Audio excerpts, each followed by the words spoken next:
The Australian Institute of International Affairs is one of our nation's premier think tanks and contributes a great deal to the development and dissemination of ideas and debates on foreign policy, and I'm sure this year's national conference will take its reputation to even greater heights.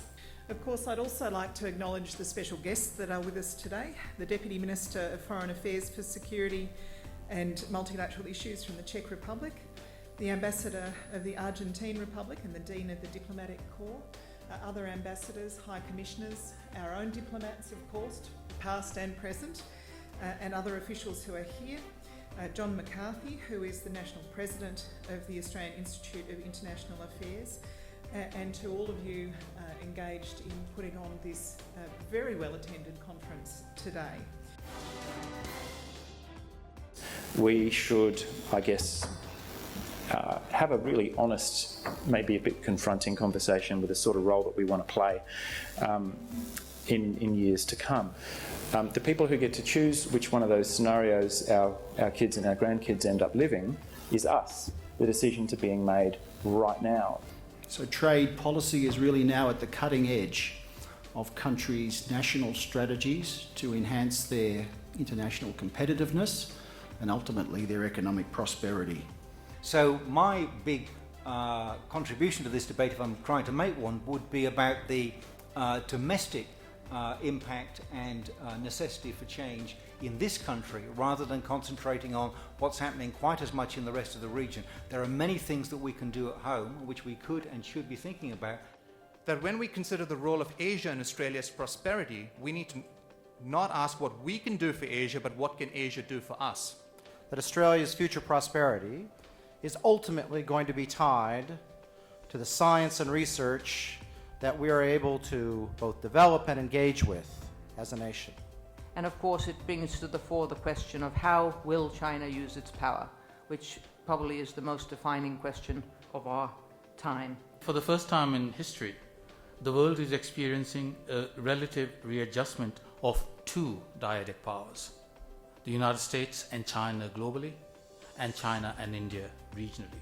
In terms of appropriate policy response to these things is don't put too many eggs in the US alliance basket.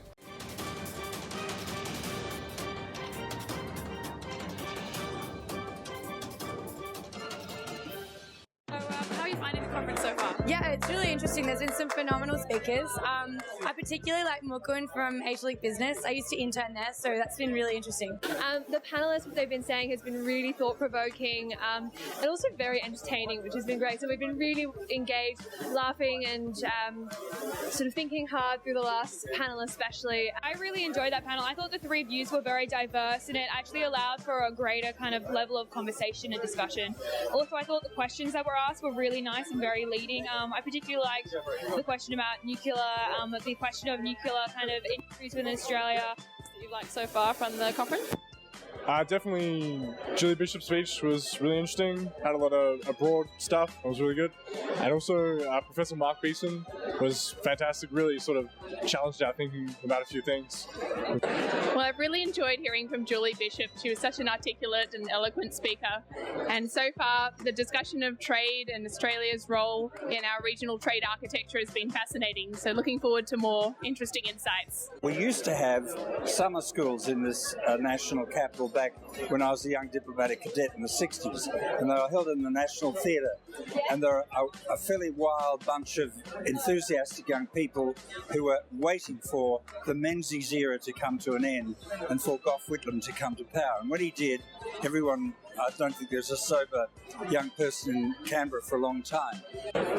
This has supplanted that. This is gaining the spontaneity and the enthusiasm and the energy that we've had before. I really find interesting Julie Bishop. Like, it's my first time to be here at Canberra, and also Mark Beeson. I'm studying at international relations, so I've been reading his readings, and it's pretty good. Yeah. Well, I've been a fellow of the AIIA for a number of years, and I've been associated with them. Very great respect for the work they do. And what impresses me a lot about this is the way it's grown.